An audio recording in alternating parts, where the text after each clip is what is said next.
Our final speaker is against the motion that the Catholic Church is a force for good in the world. He's the actor, broadcaster and author, Stephen Fry, a bit of an all-rounder really. Stephen can turn his hand to many things, very popular with his legions of fans. Stephen, let's hear your views, see how well you do in the popularity stakes with people in the Vatican.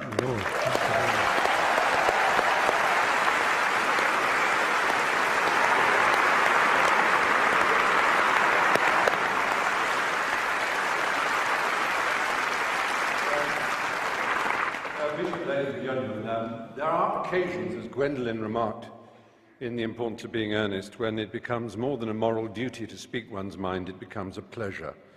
And this is one such occasion with my trusty Hitch by my side.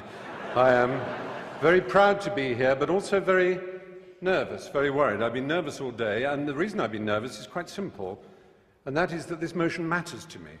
It matters to me greatly. It's not a joke, it's not a game, it's not just a debate.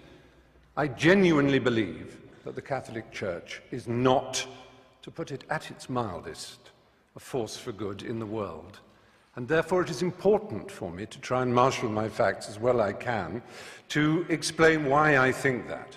But I want first of all to say that I have no quarrel, no argument, and I wish to express no contempt for individual devout and pious members of that church.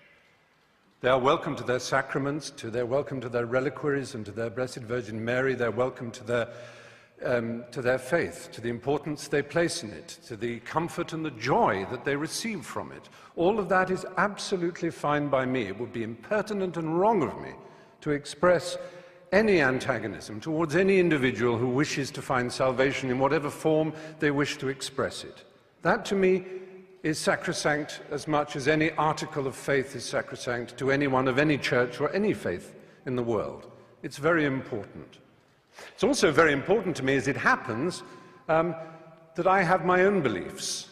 They are a belief in the Enlightenment. They are a belief in the eternal adventure of trying to discover moral truth in the world. Discover. It's a terribly important word to which we might return. It's a fight, it's an empirical fight. It's one that was begun in the middle of the last millennium. It's given the name the Enlightenment.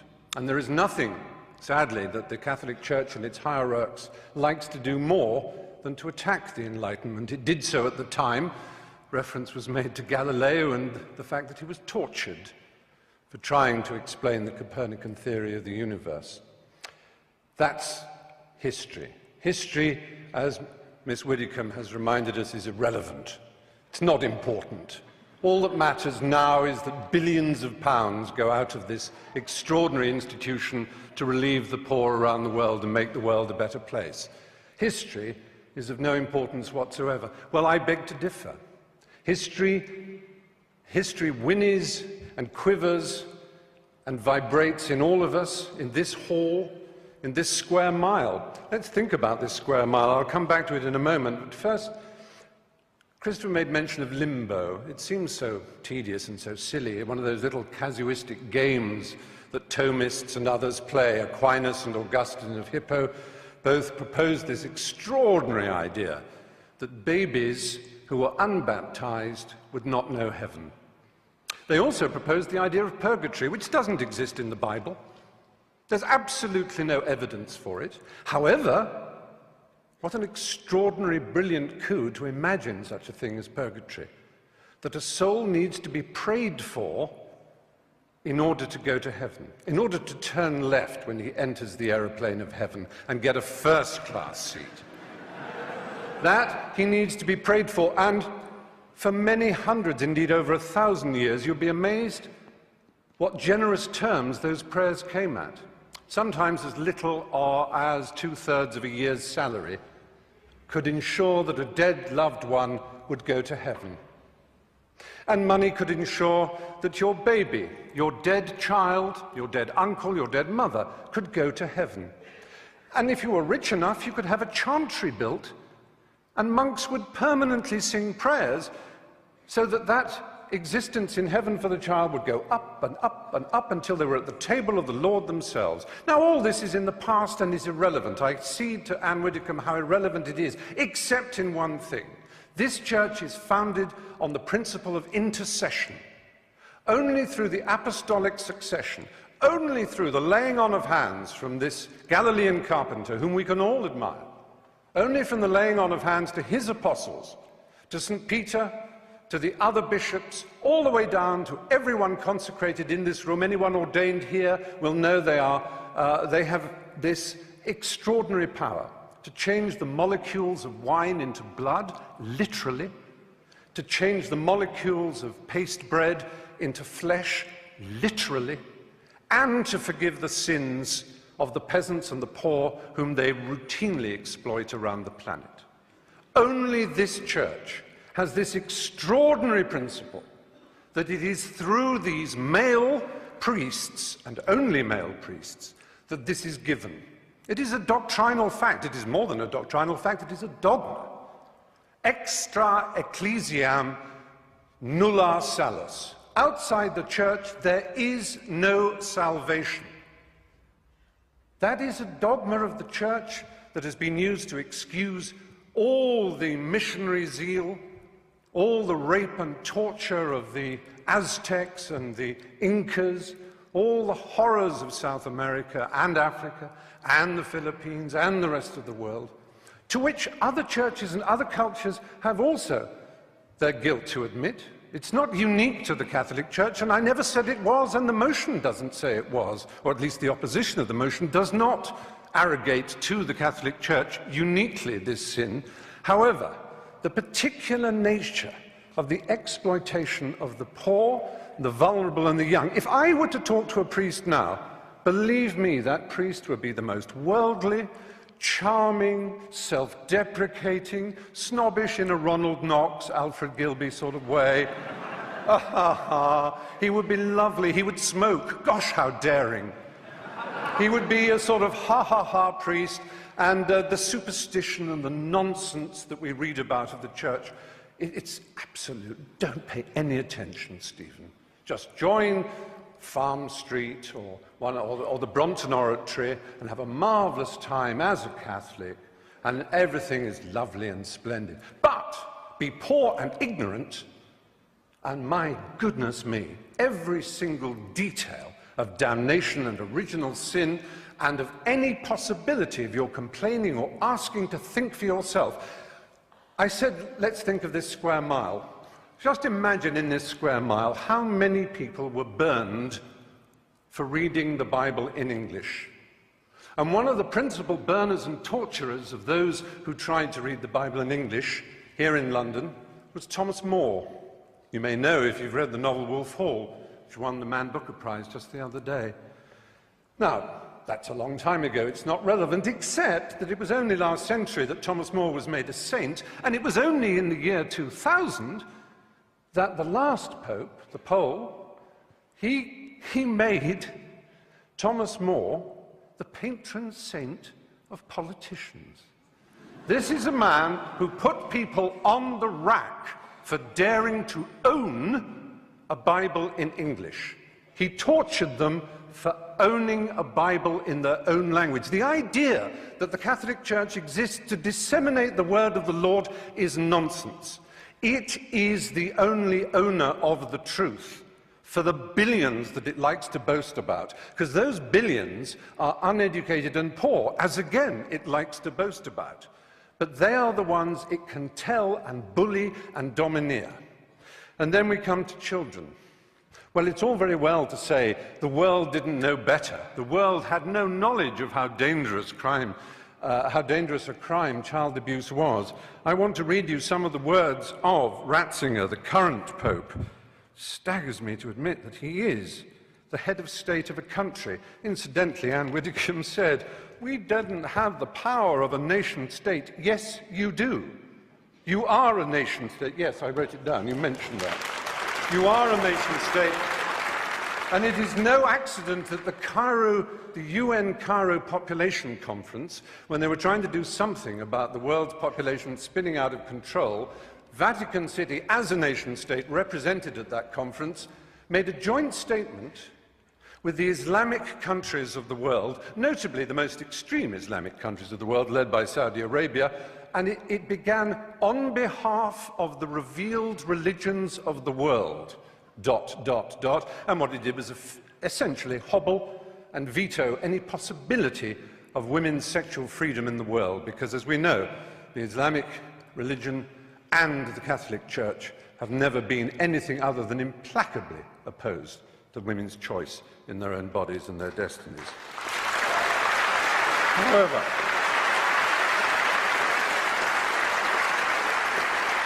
so Ratzinger in 2003 he was prefect, I'm not making this up, he was prefect of the Congregation of the Doctrine of the Faith, and it was his job to deal with the child abuse scandal that was brewing. His first act was to write a letter to Catholic bishops ordering them, on pain of excommunication, not to talk to the police or anyone else. Investigations should be handled, he wrote, and I'm quoting that letter, in the most secretive way, restrained by perpetual silence. The Mexican founder of the Legion of Christ movement, Maciel Degollado, was protected from his own catalogue of child abuse, which is horrific. One cannot put on trial so close a friend of the Pope, said Ratzinger. When the allegations could no longer be denied, Maciel was sentenced to a life of prayer and penitence. And Ratzinger described the whole affair, and that of Bernard Law of Boston, to which my colleague also referred, as causing suffering for the Church and for me personally. He also said the answer would be to stop homosexuals from being allowed into the Church. Now, it's perhaps unfair of me as a gay man to moan that this enormous institution, which is the largest and most powerful church on earth, has over 1 billion, as they like to tell us, members, each one of whom is under strict instructions to believe the dogmas of the Church, but may wrestle with them personally, of course. It's a little hard for me to know that I am disordered, or again, to quote Ratzinger, that I'm guilty of a moral evil simply by fulfilling my sexual destiny as I see it. It's hard for me to be told that I'm evil, because I think of myself as someone who is filled with love, whose only purpose in life was to achieve love, and who feels love for so much of nature and the world and for everything else, and who, like anybody decent and of an education, realizes that in order to achieve and receive love, it's a struggle. It's not one that needs a pope to tell you how to do it. It certainly isn't one who needs a pope to tell you that you're evil. With 6% of all teenage suicides being gay teenage suicides, we certainly don't need the stigmatization, the victimization that leads to the playground bullying when people say you're a disordered, morally evil individual. That's not nice. It isn't nice.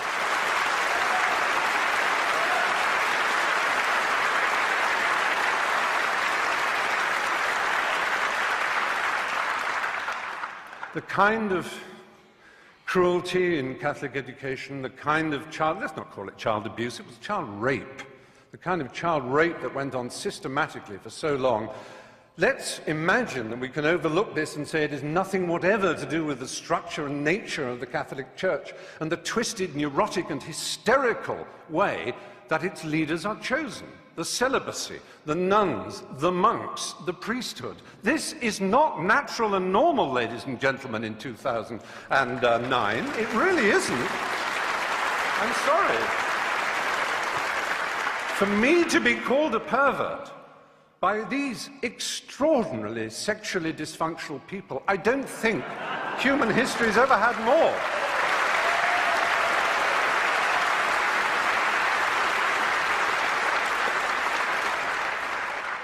I have to say, this is not a problem that necessarily is permanent. I like to believe that in 10 years' time I could come back and argue the opposite. Even though I've talked about the history and the structural problems of this benighted institution, and the cruelty and the unpleasantness it has caused around the world, I have yet to approach one of the subjects dearest to my heart. I've made 3 documentary films on the subject of AIDS in Africa.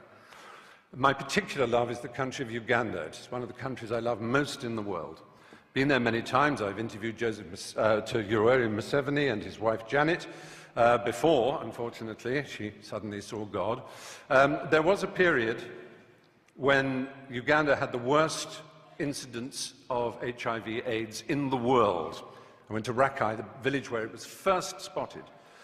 But through an amazing initiative called ABC, abstinence, be faithful, correct use of condoms, those 3, I'm not denying that abstinence is a very good way of not getting AIDS.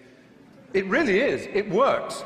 So does being faithful. But so do condoms. And do not deny it. And this Pope, not satisfied with saying condoms are against our religion, please consider first abstinence, second being faithful to your partner, he spreads the lie that condoms actually increase the incidence of AIDS. He actually makes sure that aid is conditional on saying no to condoms. I have been to, there's a hospital in Bwindi in the west of Uganda where I do quite a lot of work. It is unbelievable, the pain and suffering you see. Now, yes, it is true, abstinence will stop it. It's the strange thing about this church. It is obsessed with sex. Absolutely obsessed. Now, they will say, we with our permissive society and our rude jokes are obsessed. No, we have a healthy attitude. We like it, it's fun, it's jolly, because it's a primary impulse. It can be dangerous and dark and difficult. It's a bit like food in that respect, only even more exciting. The only people who are obsessed with food are anorexics and the morbidly obese. And that, in erotic terms, is the Catholic Church in a nutshell.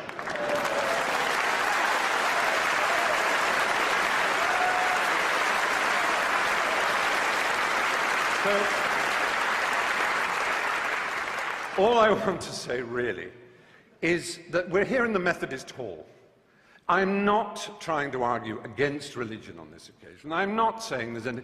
I understand the desire of anybody to seek spiritual rewards in a complex and difficult-to-understand world. We don't know why we're here, where we're going. We want answers. We love the idea of answers. How marvelous it would be. But there are other choices.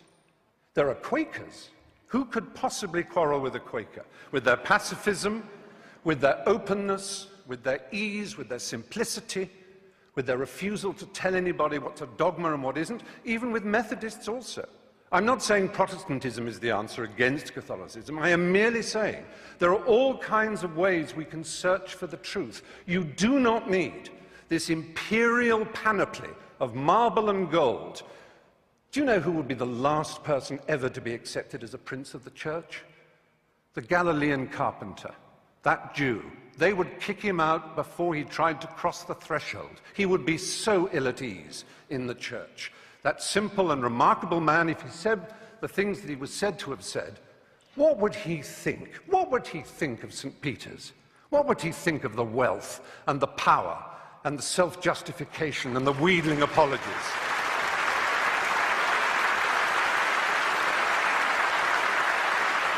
What would he think of a man who calls himself the Father, a celibate who dared to lecture people on what family values are?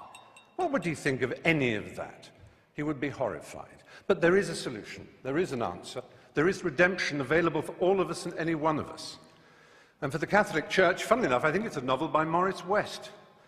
The Pope could decide that all this power, all this wealth, this hierarchy of princes and bishops and archbishops and priests and monks and nuns could be sent out in the world with money and art treasures to put them back in the countries that they once raped and violated, whose original systems of animism and belief and simplicity they told would take them straight to hell.